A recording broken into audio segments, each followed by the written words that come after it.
This is the X-Zone Broadcast Network, broadcasting worldwide on broadcast affiliates and satellite program providers, including CNN Broadcast Network, Sirius Satellite Network, Star Media, Good News Radio Network, Angel Broadcast Network, Wiki Broadcast Network, and WPBN TV. For more information on the X-Zone Broadcast Network, visit us at www.xzbn.net.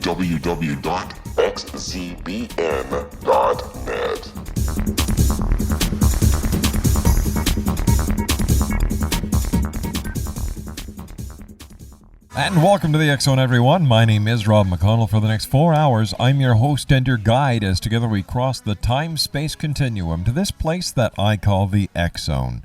It's a place where people dare to believe and dare to be heard. It's a place where fact is fiction and fiction is reality. The X-Zone comes to you Monday through Friday from 10 p.m. Eastern until 2 a.m. Eastern. Then the show is repeated in its entirety from 2 a.m. until 6 a.m. on the all-new X-Zone Broadcast Network and the Talkstar Radio Network.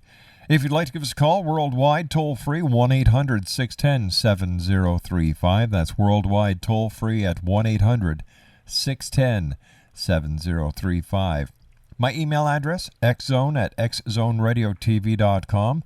You can always chat with us here at our studios in Hamilton, Ontario, by using the MSN address of xzoneradiotv at hotmail.com. That's xzoneradiotv at hotmail.com. And our websites, www.xzoneradiotv.com and www.xzonetv.com. My first guest tonight is Michael Cohen, and he is one of Australia's leading paranormal media figures, as well as a writer and public speaker. He began his career as a radio psychic and paranormal presenter before taking an interest in the ET UFO question. He has worked as an advisor for a number of Australian paranormal-themed movie productions, including Greenkeeping and The Crossing. He also edits the well-known UFO news service, All News Web, and in this capacity has managed to penetrate some of the highly credible inside sources as to what the government really knows on the ET topic. Joining us all the way tonight from Australia, X-Zone Nation, is Michael Cohen. Michael, welcome to the X-Zone. Oh, well, yeah, thank you. Thanks for having me on the show. It's great having you, Michael. Tell me, are UFO sightings very frequent in Australia? Not nearly as frequent as they are in North America. I mean, you'll get different opinions on that, and you'll have people that claim they are quite frequent, but in my experience, they're not even near, wouldn't be a tenth less, even less than that. No, they're pretty uncommon, actually. Have you yourself ever had a UFO sighting? Yeah, well, I've actually had a sighting once in the city of Sydney about 14 years ago. Mm-hmm. It was a pretty good sighting, actually. Basically, it was 1990. I mean, it was a pretty odd sighting. It was 1996, and I was walking home one night, and I passed a park, a small park near my house. Mm-hmm. And I turned around and looked in the sky, and I saw two discs madly crisscrossing each other. Two glowing discs at night, madly crisscrossing each other. And at the time I was actually flying. I used to fly planes. So, I had some idea of the sort of things you see in the sky. Mm-hmm. And I'm watching these two discs, and I'm sort of going through the various things they could be. Bats was one of the things that's quite likely down here. Obviously birds, some sort of aircraft, and I just couldn't, for the life of me, figure out what they were, other than basically UFOs. And as I'm looking at them, I hear a helicopter, and it's the helicopter shines a spotlight on these two UFOs, and then I notice another spotlight being shone from a nearby office building where I would have never guessed there was a spotlight. Then, as well as that, there were dogs barking, so I actually do think it was a fairly good sighting. And I think I reported it to MUFON Well, it was just when the internet was sort of coming to Australia, and it was, and I think it was probably the first MUFON website. I was the only person that ever reported that sighting. I'm sure there were other people that saw it. But at the time, not many Australians would have actually had a clue where they could have possibly reported a UFO sighting into, and it's possible that people called the police, and but the police would have just said, "Well, what do you want us to do about it?" Sure. And I've looked for other people that might have seen those two UFOs that night, and I've actually never found anyone. And it taught me a lot about the whole phenomenon. All right, Michael, let's talk more about your sighting on the other side of this 2-minute break. Michael Cohen is our very special guest all the way from Australia, and his website is www.allnewsweb.com. Michael Cohen and I return in 2 minutes as we continue right here on the X-Zone Broadcast Network.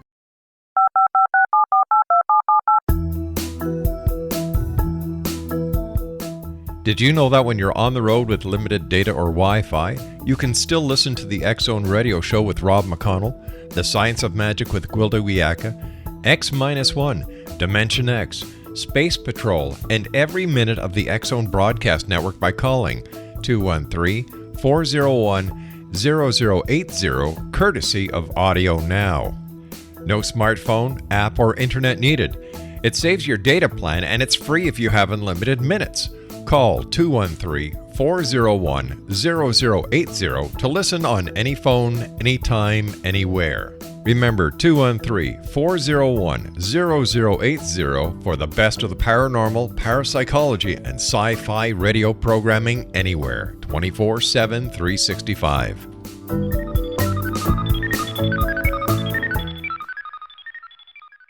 Welcome back, everyone. We're very happy to have Michael Cohen with us from Australia this hour of the X-Zone. His website is www.allnewsweb.com. That's www.allnewsweb.com. Michael, we were talking about your sighting of 2 discs in Australia, and what did you learn about the UFO community, sighting UFOs, reporting UFOs from your own experience?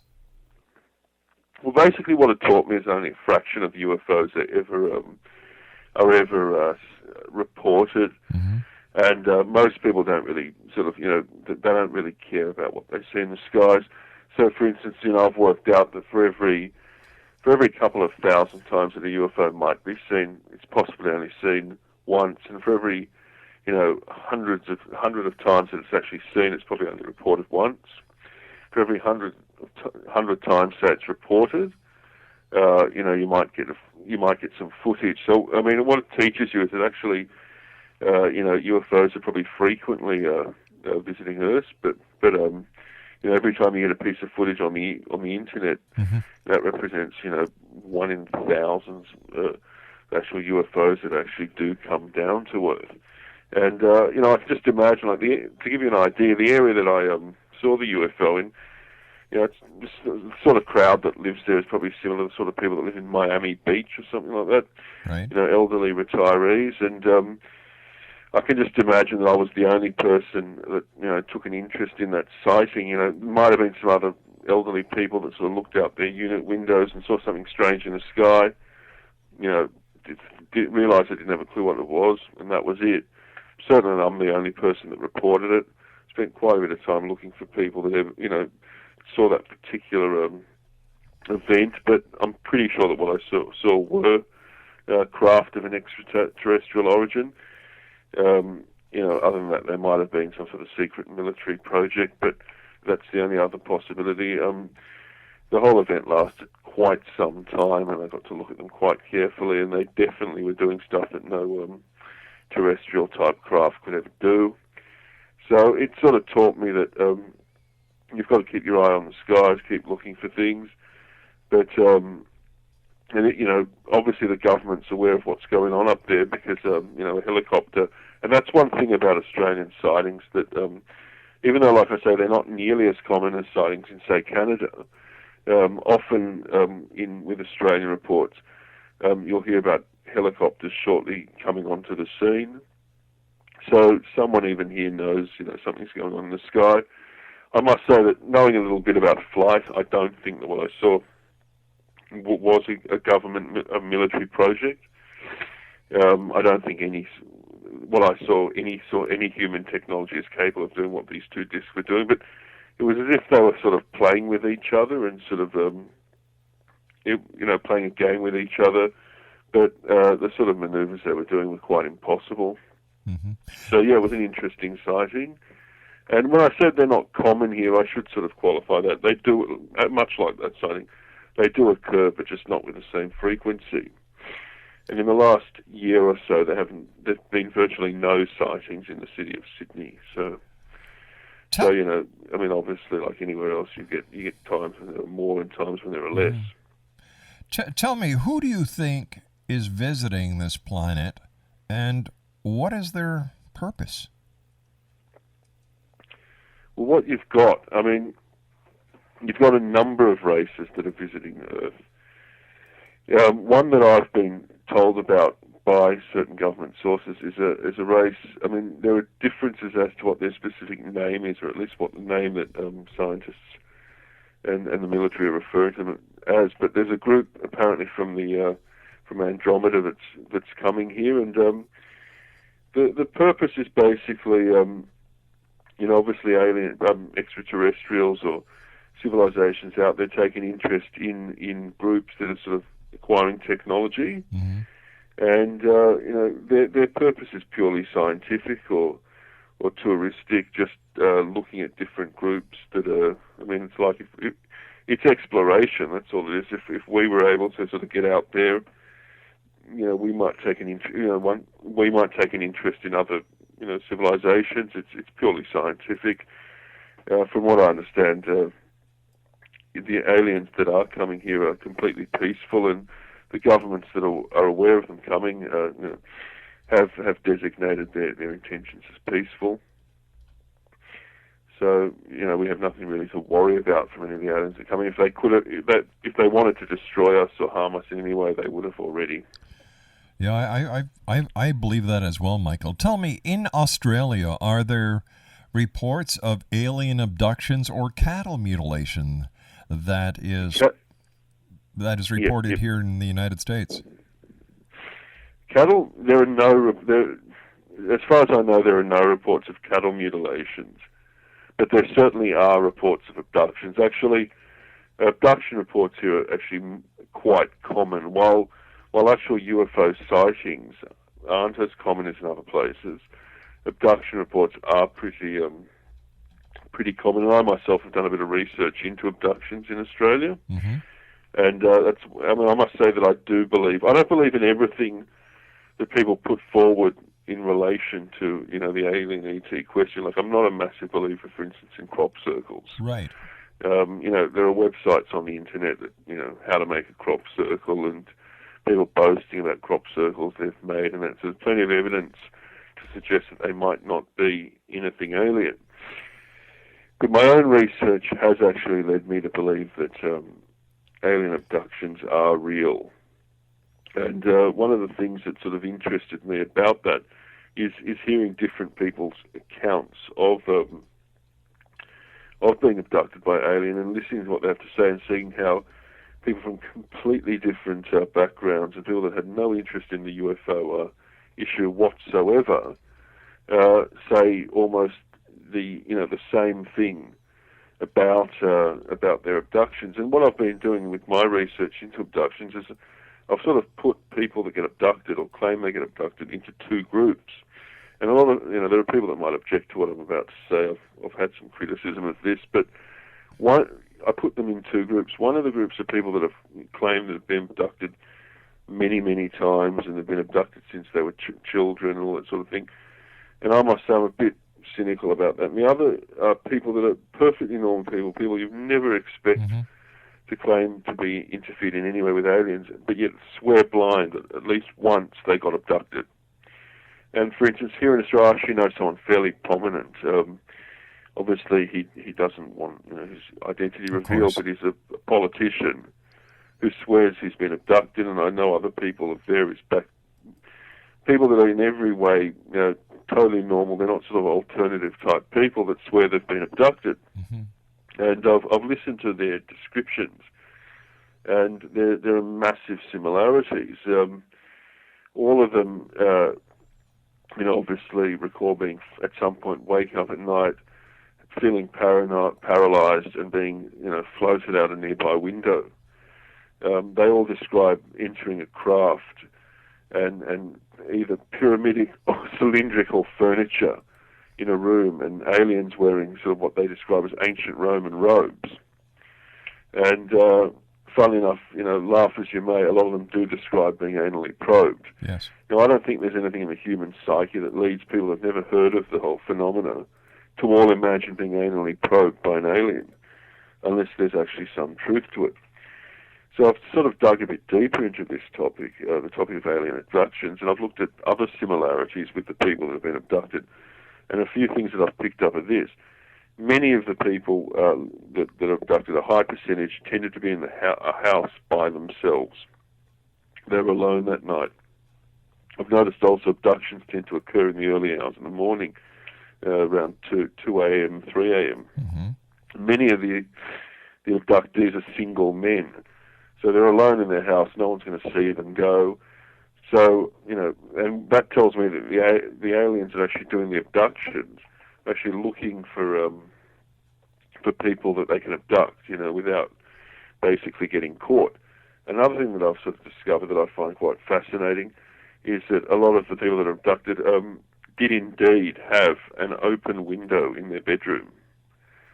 So once again, the aliens were kind of making things easier for themselves. They were looking for people who did have an open window. And another thing that I also discovered was that in virtually all the cases I looked at, that open window faced a street, faced a sort of wide boulevard-type street. So again, you've got a situation, and so it tells you a lot. It tells you the aliens that are doing the abducting are, like I say, making things fairly easy for themselves, looking for people who won't be missed, looking for windows that are sort of inconvenient positions to allow someone to be floated out a house. Now, I've done a lot of study in this, and I've gone through like dozens and dozens of cases, and I don't believe it's a coincidence that something like 80% of the abductions that I think are genuine, involve an open window facing a fairly well-lit street. I'm not saying that aliens don't have the technology to see in the dark. They probably do. But at any rate, they sort of obviously come down, they look at people to abduct for whatever reason, although in this case I'm pretty certain it is some kind of sort of genetic or medical experiments, and basically then abduct them through an open window. So it teaches me that, people say things like, that we were floated through a wall. I'm not sure that the aliens are doing the abductions have the technology to float people through walls. I mean, the technology in floating someone through a wall is massive. Very interesting. It involves basically breaking down atomic composition and sort of rebuilding it at the other end of the wall, and I just don't think they've got that. Michael, you and I have to take our news break at the bottom of the hour. Please stand by. It's great having you with us. Michael Cohen is my special guest. He is one of Australia's leading paranormal media figures, as well as a writer and public speaker. And he's also the gentleman behind www.allnewsweb.com. That's www.allnewsweb.com.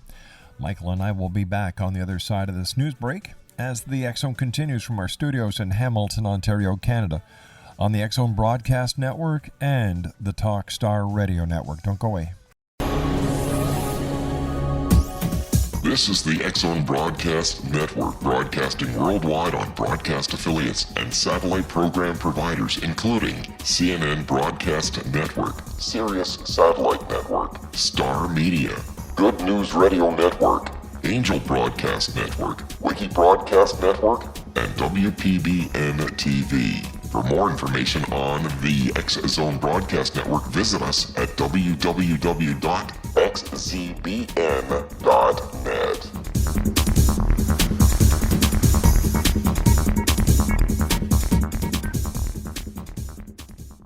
Michael Cohen is my special guest, and as I was saying before we went to the break, X Zone Nation, Michael is one of Australia's leading paranormal media figures, as well as a writer and public speaker.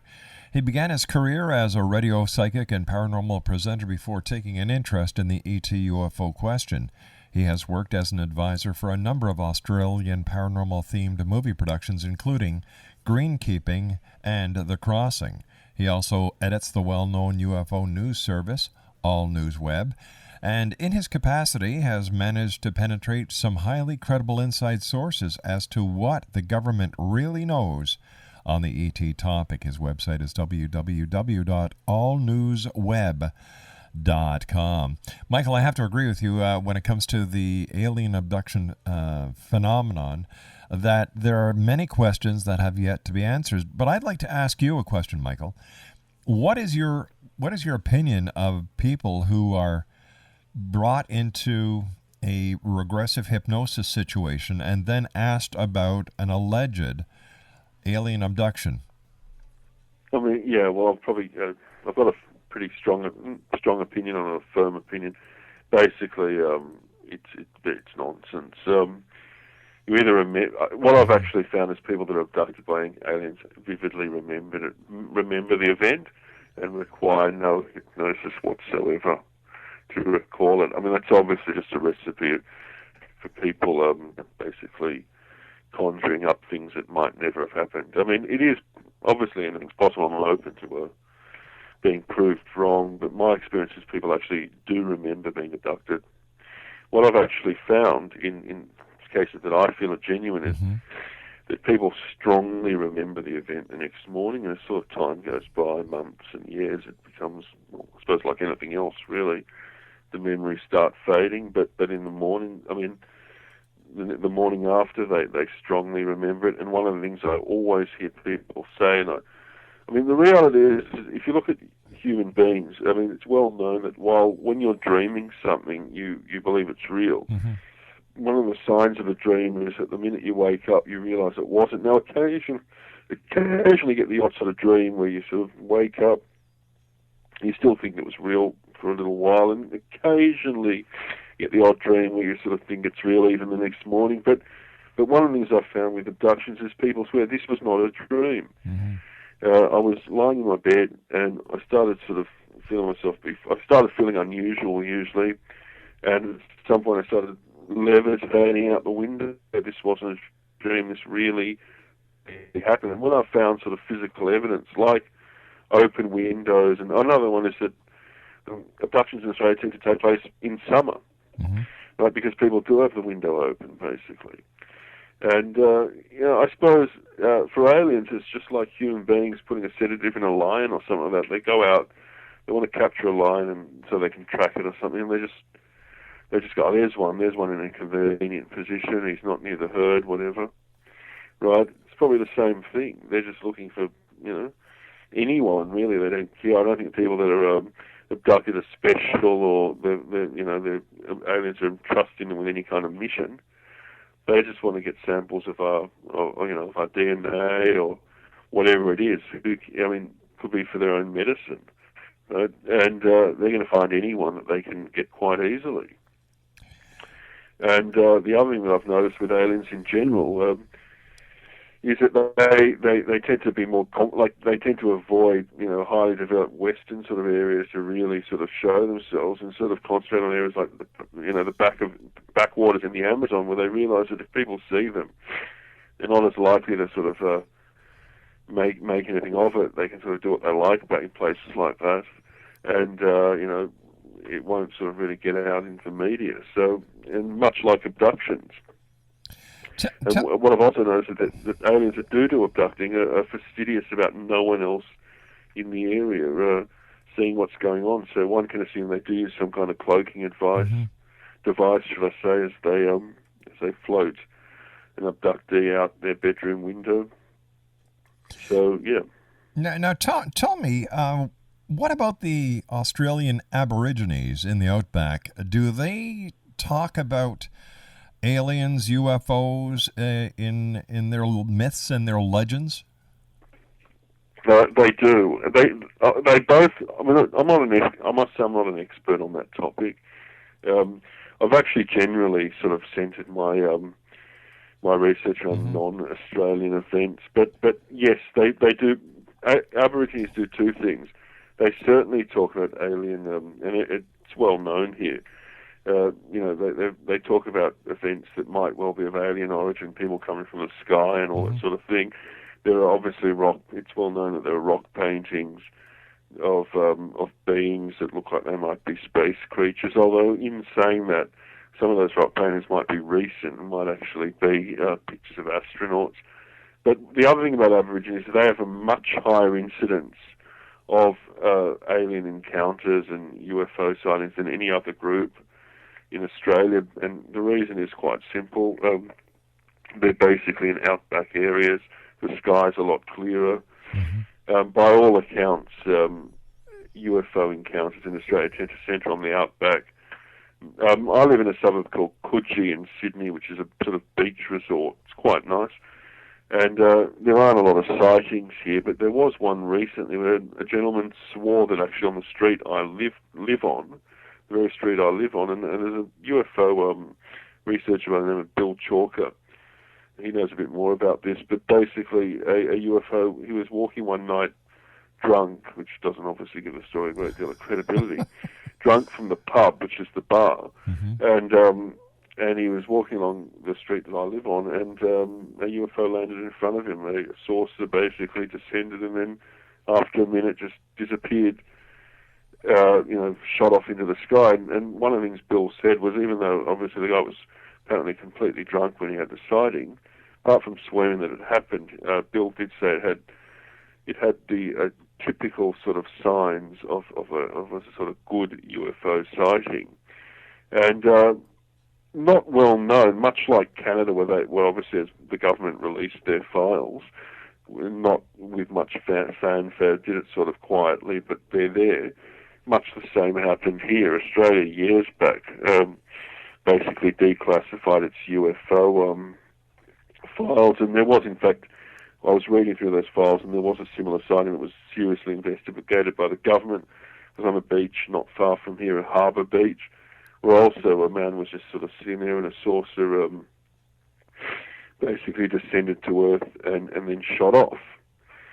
But yeah, I mean, the thing about UFOs, I think the point I want to make is the one thing that's seriously lacking with UFOs is any publicly released really convincing footage, and that's obviously something that concerns anyone that's into this topic. Why is there no, at least publicly released? I mean, there's all these stories. There's thousands and thousands of people that swear they saw something that couldn't be an earthly craft, and yet there really isn't. Like, the amount of time I've spent looking for good footage is incredible. And I mean, obviously on the website All News Web, I often get, I put something up and it gets criticised by people, and often they make the point, there's plenty of good footage around, but this isn't an example of it. And I'm thinking to myself, and I always say it, please show me your good footage. Where is this plenty? Because there actually isn't plenty of good footage. I think I'm familiar with every well-known piece of footage that's out there. Right, and then I'm obviously familiar with stuff that's not well known, but and there actually isn't a lot of good UFO footage, and the question needs to be asked: why is that the case? And I'm certain that, I mean, I'm pretty certain we are being visited by aliens, but I don't think they want good footage. I think that the whole thing is done in a way that they themselves control. The aliens that are coming here, they control their interaction with us, and they're not prepared at this point for us to get really good footage of them coming here. It's that simple, and they have the technology and the ability to make sure that when they want to see someone, they do so, at night when the person probably doesn't have anything. And even if the truth is, people go, well, did you have a mobile? Did you have your camera on your mobile phone when you saw a UFO? But if something happens in seconds, realistically, scrambling for a mobile phone late at night to take a picture, I mean, any alien any UFO worth its salt can sort of get out of the way before that happens. I mean, and I think that is what's happening. I mean, from what I understand, there's definite idea out there in the universe that, I mean, you don't interfere with civilizations that are sort of going from non-technological to technological. You allow them to sort of develop at their own pace. Tell me, do you think that the that the aliens actually have a message for humanity? And if so, Michael, what do you believe that message to be? I don't think they have a specific message per se for humanity, although they are concerned with I've no doubt that they look at us as a fairly barbaric group of people. Sorry, a barbaric civilization or race. But what I'll say is this: I think one of the things about UFOs that I want to sort of make clear is people squabble over the details. And there's did this event happen? Did Roswell really occur? But I think it needs to be said to people that obviously listen to the show that one thing that is certain is we are being visited by aliens, and at the very least, the major governments of the world are aware of this. To what extent they're actually interacting with the aliens is up to debate, and to how much they know about the aliens, how much they actually know, that's a matter of debate. But I have no doubt, and I've personally, obviously with the website and that, it gets a lot of readers. It gets some months you get 500,000 readers. So obviously I'm putting feelers out there, and if there are people that want to sort of send me stuff, people that work within government departments, I'm going to get a little bit of that from time to time, and I do get a bit of that, and I have some really, really good sources. And obviously, the good sources want to be confidential.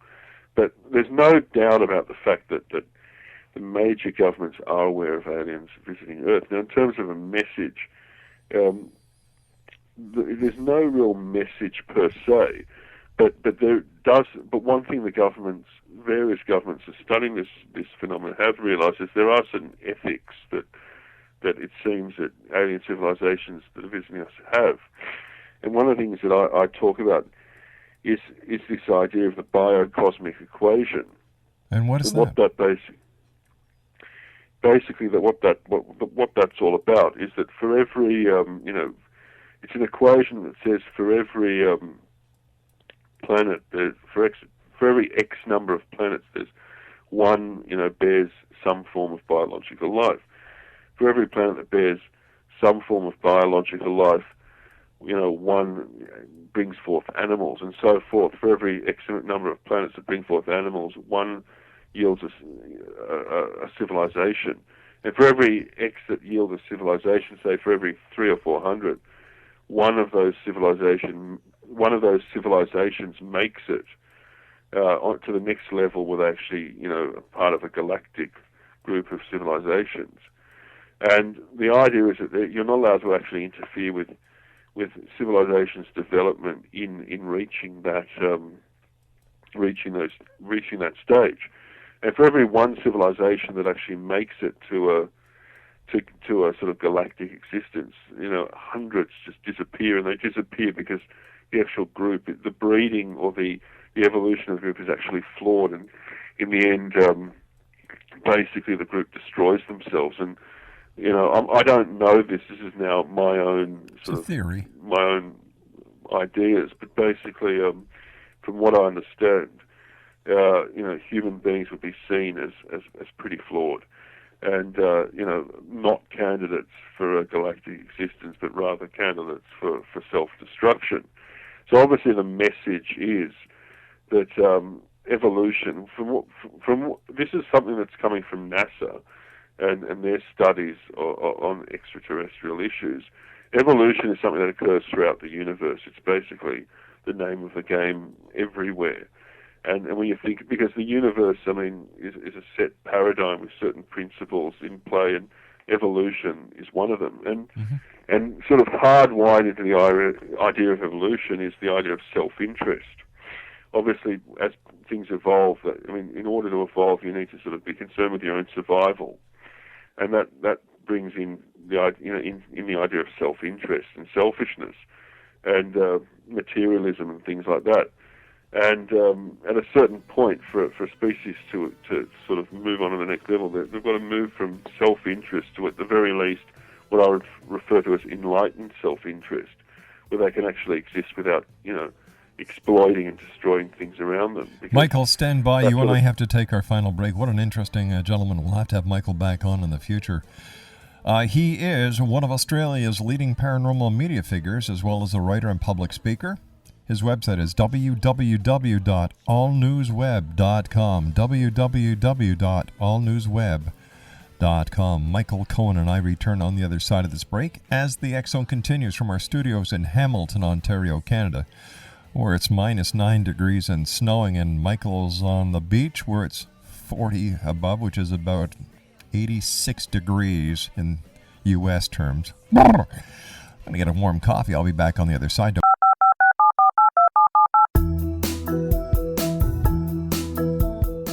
Did you know that when you're on the road with limited data or Wi-Fi, you can still listen to the X-Zone Radio Show with Rob McConnell, The Science of Magic with Gwilda Wiyaka, X-1, Dimension X, Space Patrol, and every minute of the X-Zone broadcast network by calling 213-401-0080, courtesy of Audio Now.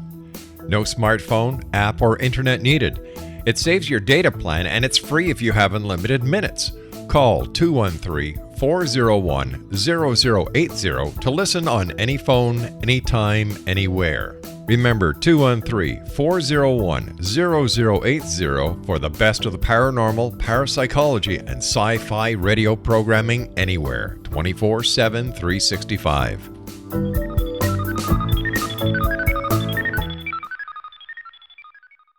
And welcome back, everyone. Michael Cohen is our very special guest this hour. His website is www.allnewsweb.com. That's www.allnewsweb.com. Michael, what is the official position of the Australian government when it comes to UFOs and ETs visiting Australia? Well, I mean, obviously, as I mentioned earlier, there were files that were kept by the Defence Department, and they were declassified. But the official opinion here is complete denial. And I've actually myself approached a couple of politicians on the matter here, and Australia makes no concession. But what I have actually noticed is a lot of people. Obviously with the news website, I have a lot of people that I'm in email contact with that work for various sort of aviation, government aviation departments, and science departments, and there's a lot of belief amongst those people in UFOs, sort of people that work for those departments, but the government itself, it's actually the last government on the planet Australia's a very conservative country, actually. It's a very, it's not the sort of country that goes out on a limb and does something radical, and it's complete denial on the issue. You won't hear anything about it, and possibly even not a great deal of interaction with the issue. They'll just defer that sort of thing. The United States, they would have realised a while back that if there are aliens visiting Australian airspace, they're not really doing any harm anyway, and that's right. I don't think they'd really even bother with any resources. I'm not sure there's all that much UFO-wise happening in Australia. Michael, as I said to you on the break, it's been great having you with us for this past hour, and we're going to be making arrangements to have you on and in the near future, and maybe we can do a regular UFO feature, because you are a source of international reports, and we are a source of getting the international media out there and talking about this every night here on the X-Zone. Let our listeners know more about you and where they can find out where they can reach you on the web, and what are the kind of stories you carry at All News Web. Yeah, the place that I sort of do most of my reporting is allnewsweb.com. And, what we do is we look for credible sightings around the world, and we put them up. And, I mean, that's part of the proof of, the fact that there is something of a cover-up on this issue, is that prior to All News Web sort of opening its doors, so to speak, you used to have this comment commonly made, and I sort of laugh at it. Comedians would say it, and people that want to sort of have a laugh at the whole UFO issue would always say, what is it about, UFOs that the only people that see them are kind of rural folk in Kentucky or wherever? Well, that's just plain not true. And, in the past, without the internet and things like that, you could have 50 sightings a day in, say, China. China's got an incredible number of sightings on a daily basis, right? And no one in America would know it. And in fact, until All News Web opened its doors, the vast majority, if not pretty much all the sightings that occurred in places like China, just went unnoticed to English speakers. And we try to sort of get sightings up there and make people aware of them. And actually, interestingly enough, one of the things I found funny today is there's a sighting that's getting a bit of publicity in Canada. It's the one, that sort of streak through the sky. Now, I don't think that's an alien craft. I mean, Michael, we have to say so long for tonight, but we will have you back on in the very near future because I'd like to talk to you more about UFOs in China as well as the other stories that you cover in allnewsweb.com. Michael Cohen has been my special guest this hour. I'll be back on the other side of this break talking about the Bermuda Triangle. Don't go away.